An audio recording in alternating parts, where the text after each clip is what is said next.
Hey guys, today everybody's hitting why we have Rocktober, and I want to say, why wouldn't we have Rocktober?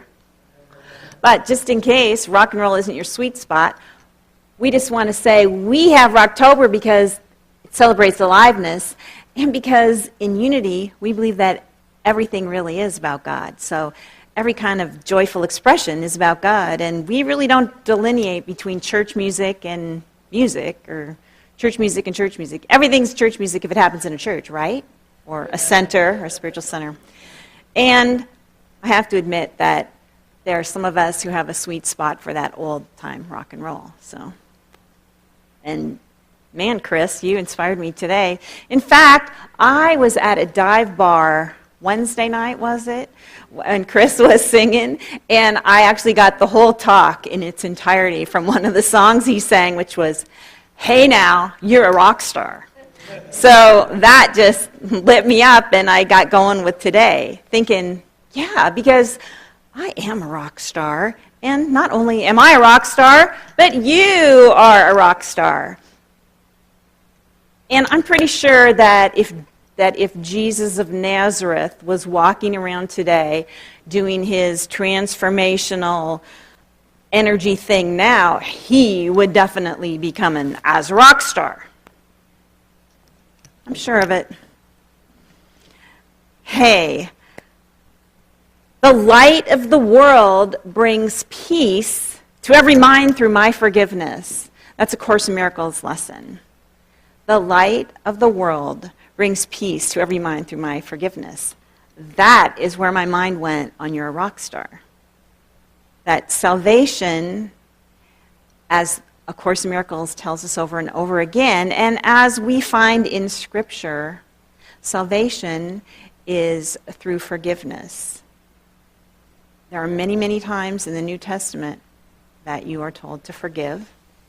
And quite frankly, A Course in Miracles, which I just decided to use a little bit for today, that is the main message about forgiveness.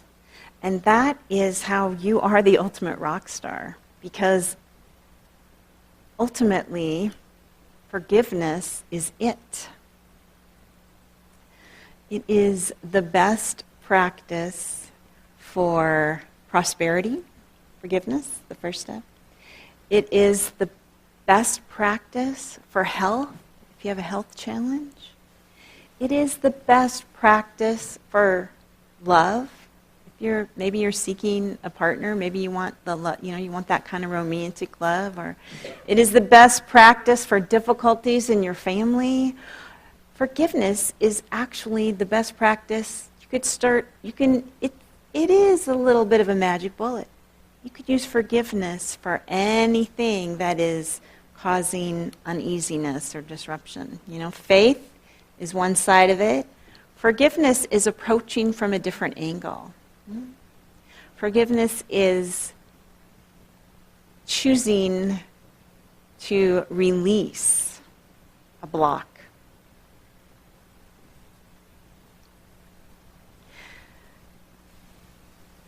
This is what really reminded me that we are rock stars. How holy are you who have the power to bring peace to every mind? How blessed are you who can learn to recognize the means for letting this be done through you?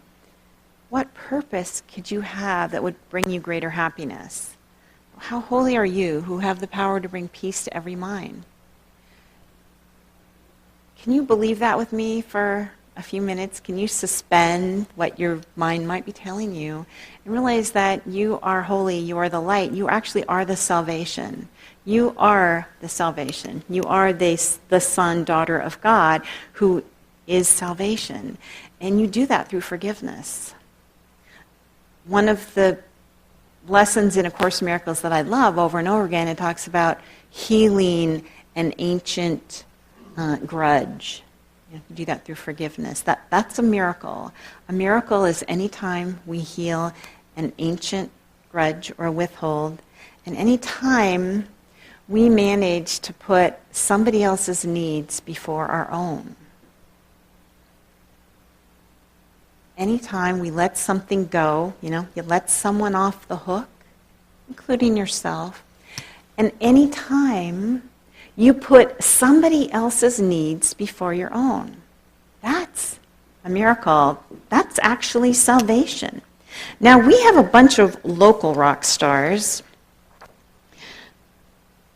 When you come to Sunday service at this church, there are a lot of people who actually are trying to put the needs of all of us, your needs, before their own.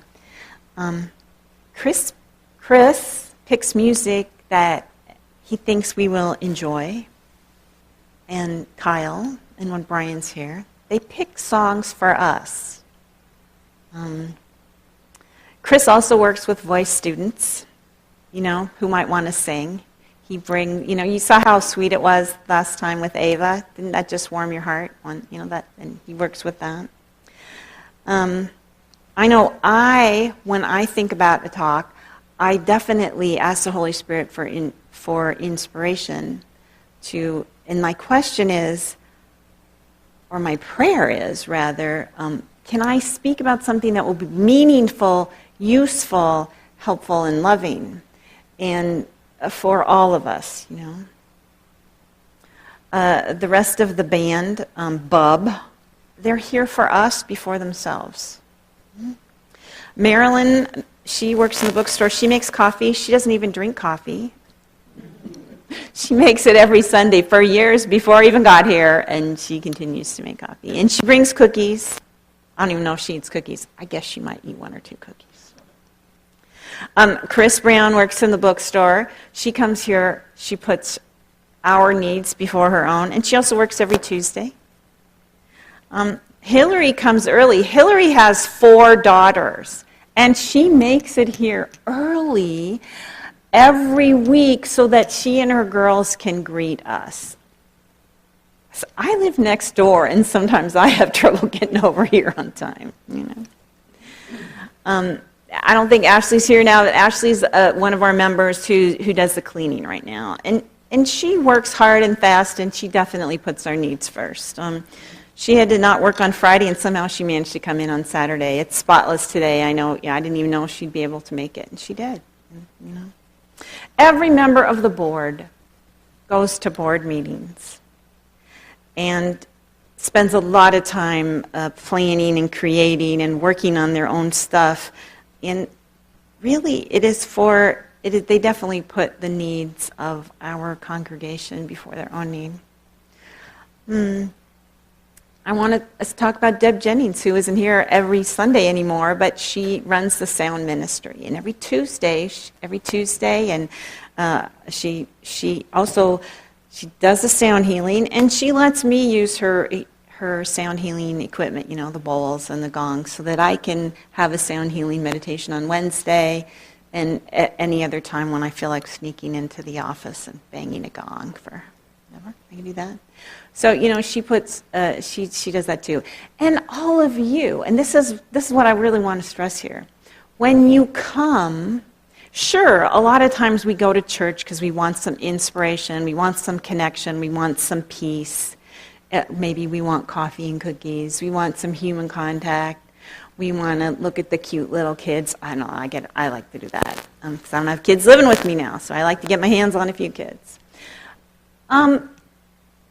But you actually are coming here, and when you show up with a smile on your face, you are contributing in a way you can't even know. Okay? Can't even know the preciousness of your light and your smile and your interaction, what a gift that is. Okay? And you're putting somebody else's needs before your own. Excuse me. That is simple and profound and necessary, and it is the key to shifting our world. I have to tell you, I get scared. I have had a rough time, particularly this fall. Sometimes that stuff doesn't scare me, sometimes it does. Las Vegas, that scared me. I don't know, some of the political...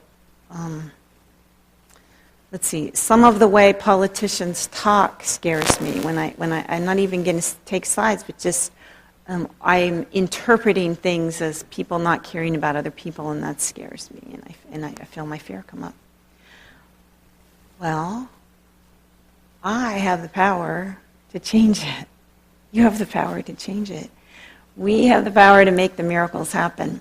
Let me read just a little bit more from A Course in Miracles.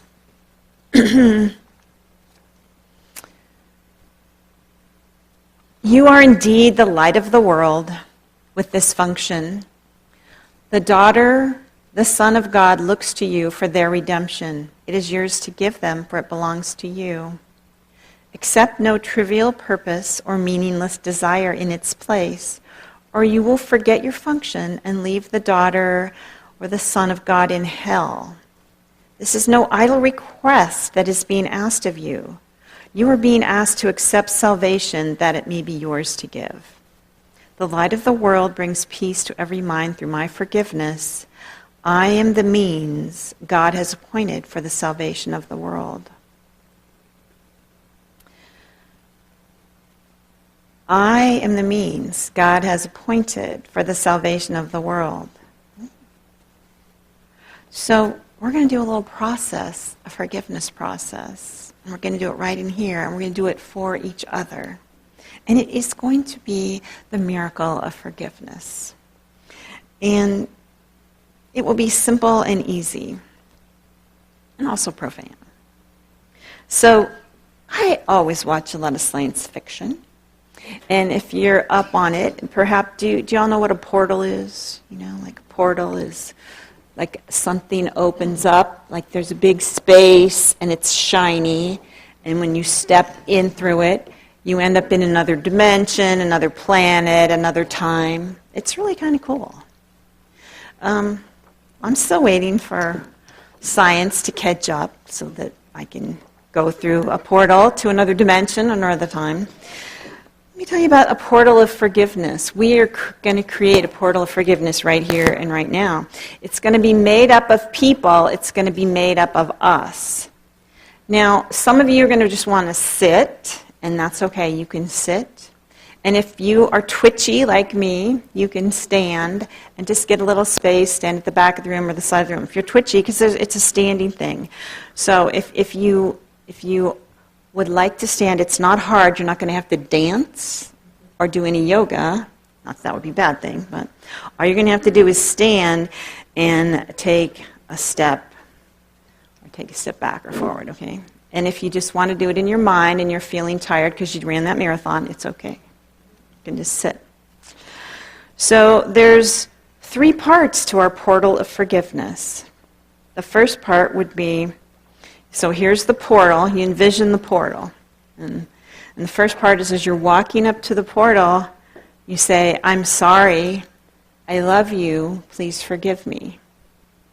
And then as you walk through the portal, you know that the people around you are saying, you're wonderful, I love you, I forgive you. And after you've gone through, you choose to continue to offer peace and live in peace. This is what you say, my forgiveness brings peace. So we're going to do this together for ourselves and for each other. And here is the part that you are all going to be expert at. You are going to find a person or a situation right now that you need to forgive, okay? I'll give you 10 seconds.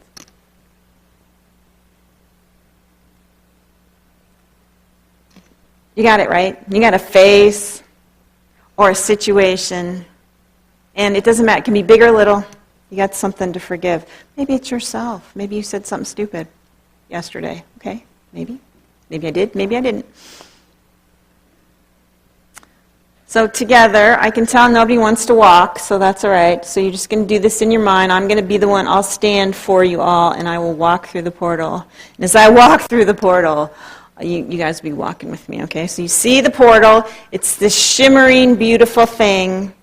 And you walk up, and I'll say it once, then we'll say it together because the way our brains work, okay? I'm sorry. I love you. Please forgive me. Together. I'm sorry. I love you. Please forgive me. And as we walk through, okay, it's like this. You're wonderful. I love you. I forgive you. So here we go. We're walking through. You're wonderful. I love you. I forgive you. And now we're through, okay? And as we choose to continue to offer peace and live in peace, here's what we say: my forgiveness brings peace. So everybody together. My forgiveness brings peace. So I'm going to say it all one more time so you can remember it. I'm sorry. I love you. Please forgive me. You're wonderful. I love you. You're forgiven. My forgiveness brings peace. My forgiveness brings peace. So, rock stars, everybody here who is a rock star, it is your job this week to save, to be the salvation of the world, and forgive and be forgiven. So, and if you would like to sing some rock and roll while you're doing that, that is good. And especially, when Chris sings his next song, I think a little singing and rocking out would be really helpful. And because you're doing it for the salvation of the world. Okay, let's take an offering for unity. I want you to take your tithe.